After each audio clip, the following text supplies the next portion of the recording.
I still can't wrap my head around the fact that my father, without any apparent hesitation or consultation, handed over the reins of our cherished, long-standing family business to my infuriatingly lazy younger brother instead of entrusting it to me, the one who's poured heart and soul into it for years. Just barely a month after this baffling decision, an incident unfolded that nearly cost a customer, with severe allergies, their life, all because of his careless, reckless behavior. And now, in a twist that feels almost surreal, my father is on his knees, begging me to return and repair the massive mess he's allowed to spiral out of control. If you're drawn into this roller coaster of family drama and want to see how this saga unfolds, please remember to subscribe, like, and share for the support of my channel. A little over a month ago, as I was celebrating a milestone I had long anticipated, I threw a retirement party for my dad, a man who had dedicated nearly his entire life to running our family's Italian restaurant empire.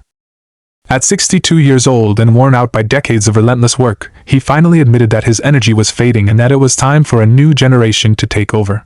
For years I had assumed that his retirement would naturally mean passing the torch to me, especially since I had devoted the past 5 years of my life working by his side. Ever since I left my corporate job at 23 with dreams of one day inheriting and expanding our beloved restaurant chain, I believed that all the sacrifices and long hours I invested were the stepping stones to my eventual ascension as the rightful leader of our family business.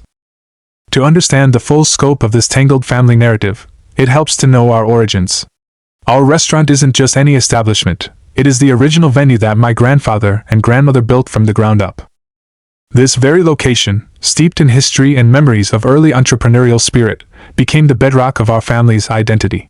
Later, when my father took over, he not only maintained the legacy but expanded it by opening 2 more restaurants in different parts of the city. One of these new ventures was managed by my uncle, a man who, interestingly enough, is not even his biological brother, and the other was run by my uncle's daughter. Yet, in spite of these branches spreading out, the flagship restaurant remains the crown jewel and the center of our family's pride. Given that my uncle was nearly the same age as my father and was preparing for retirement himself, and that my cousin only had a scant 2 years of management experience compared to my 5 years of dedicated service, it was clear in my mind that I was the obvious candidate to inherit the business.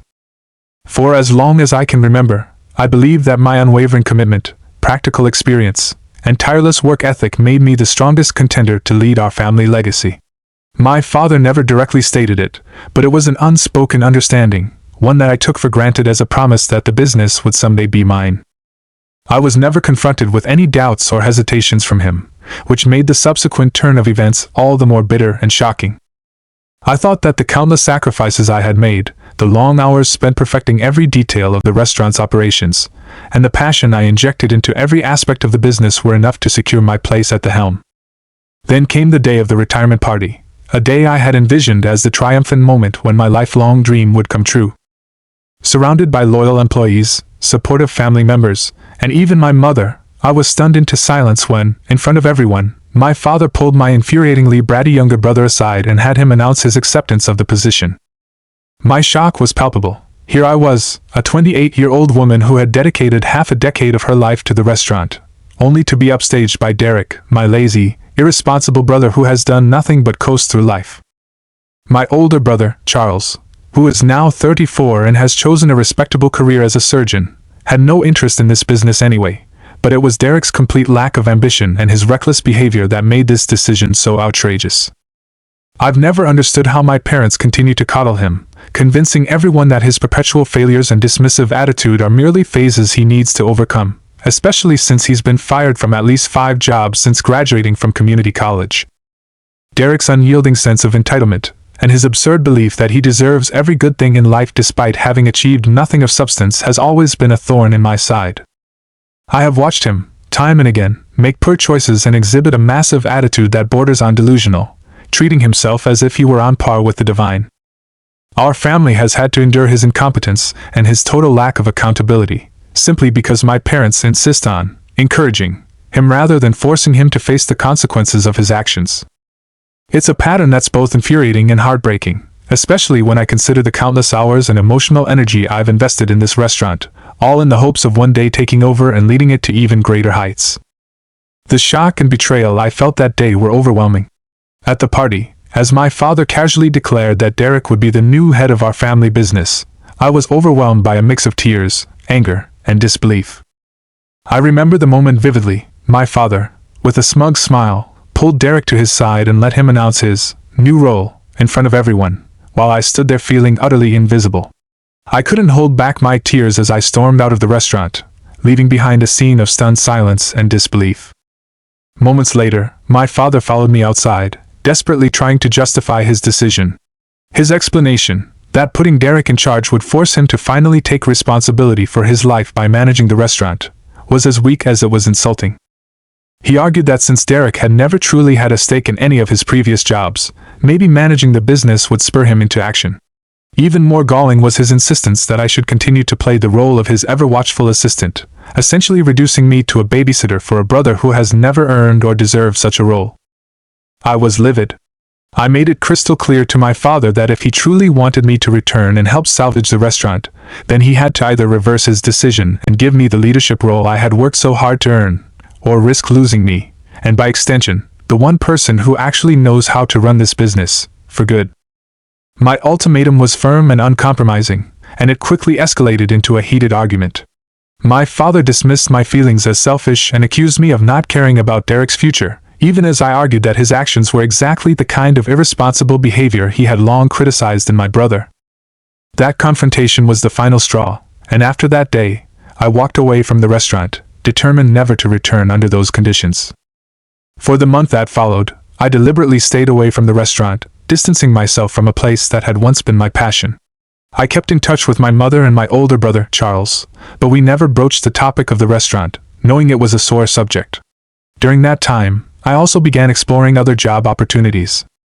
I had been paid like any other employee at the restaurant, and had managed to save a modest nest egg from my years of hard work. I even had plans to go on a trip to clear my head and regain my sense of purpose. But those plans quickly fell by the wayside when it became clear that my brother's incompetence was about to plunge the business into further chaos. It wasn't long before Derek's inability to manage simple responsibilities caught up with him in a spectacularly disastrous way. His total lack of understanding of how to run a restaurant led him to make a series of catastrophic decisions. Not only did he begin cutting costs by skimping on essential ingredients, but he also made a ludicrous move by shutting down the dedicated vegan section of our kitchen, a section that had always been maintained with utmost care to avoid any cross-contamination between vegan and non-vegan ingredients for ethical reasons. In a bid to save on space and costs, he thought it was a brilliant idea to eliminate that part of the kitchen entirely, even going so far as to adulterate vegan products with non-vegan substitutes in order to cut expenses. Of course, it wasn't long before his reckless cost-cutting measures led to disaster. In one particularly egregious instance, Derek issued strict orders to our seasoned staff to use regular dairy milk instead of the pricier soy milk in our desserts, a decision that directly disregarded the explicit requests of customers who needed or preferred dairy alternatives. This wasn't a minor slip-up, it was a dangerous error, especially for those customers who not only chose a vegan lifestyle but also suffered from severe dairy allergies. As fate would have it, a customer who had clearly specified that she needed a dessert prepared with soy milk, or another safe alternative, ended up being served a dessert made with regular dairy milk. The result was nothing short of a nightmare. The customer experienced a violent allergic reaction and is now threatening to sue the restaurant for gross negligence. I was alerted to this unfolding disaster by my father, who called me in a state of sheer panic. His voice trembled with anxiety as he recounted the incident, explaining that, in his attempt to salvage the situation, he had immediately fired Derek once he discovered the extent of the debacle. Now, with the business teetering on the brink of a public relations catastrophe and facing potential legal action, my father was practically begging for my return. Yet I couldn't help but recall the humiliation I suffered at the retirement party and the deep-seated betrayal I felt. Over the phone, I couldn't suppress a bitter laugh as I told him in no uncertain terms that I wouldn't come back unless he publicly apologized for his actions. I demanded that he stand before the entire staff and our family, admit that he had made a grave mistake by choosing Derek over me, and acknowledge that firing him was the only way to start correcting his error. To me, that was a modest request considering the monumental insult I had endured. In the heated aftermath of that conversation, my mother thought my demands were excessive, and even my father dismissed them as outrageous and demeaning. He insisted that the family business was as much mine as his, implying that my insistence on a public apology was simply too extreme. However, I couldn't shake the feeling that I deserved better, that I deserved recognition for all the hard work I'd invested in this restaurant over the past 5 years. The memory of that fateful day at the retirement party, where my rightful claim was trampled upon without so much as a word of explanation, burned in my heart. I vowed to myself that if I were ever to return, it would only be under terms that respected my contributions and acknowledged the truth of what had happened. After several days of soul-searching and wrestling with conflicting emotions, I finally reached a decision that would change the course of my life. Despite the deep-seated anger and disappointment, I realized that I couldn't let go of the restaurant, the place that had become a part of my identity. I resolved to return to the family business, setting aside my wounded pride for the greater good of preserving our legacy. I had come to the undeniable conclusion that, with my father's advancing age and the clear unsuitability of either Charles, who had no interest in the restaurant, or Derek, who had proven himself woefully incompetent, I was the only person capable of steering our beloved business toward a successful future. My decision was further bolstered by the supportive voices of my uncle and my cousin from the other branches of our restaurant empire, who both firmly believed that I was the one who should take the reins. This morning, I had a formal and somewhat emotionally charged conversation with my father. We agreed to temporarily set aside all the bitterness of the past in order to focus on the immediate crisis threatening the restaurant's reputation. We have arranged a meeting with our lawyers as well as with the aggrieved customer who suffered the allergic reaction, in hopes of negotiating an out-of-court settlement. The customer had been relentlessly posting on social media about the incident, and we knew that if we didn't act quickly, the situation could escalate into a full-blown public relations disaster. Even though we suffered a significant financial setback in the process, this settlement has at least helped us contain the damage and start mending the fractured reputation of our business. Yesterday, I met my father in person for the first time in what felt like an eternity, a moment that was both surreal and deeply emotional. Having spent nearly 5 years working closely with him, I hadn't realized just how much I missed his presence until we were face to face again. Our meeting was rather subdued, largely because our lawyer had to lead the discussion as we prepared for the upcoming meeting with the dissatisfied customer. Despite the necessary focus on legal matters, I could sense that beneath the surface lay a myriad of unresolved issues that we would eventually need to address. It was particularly awkward that my father still hadn't offered me the public apology I felt was long overdue. After the meeting, he even invited me to come home so I could see my mother, a reunion that I had avoided since the disastrous retirement party.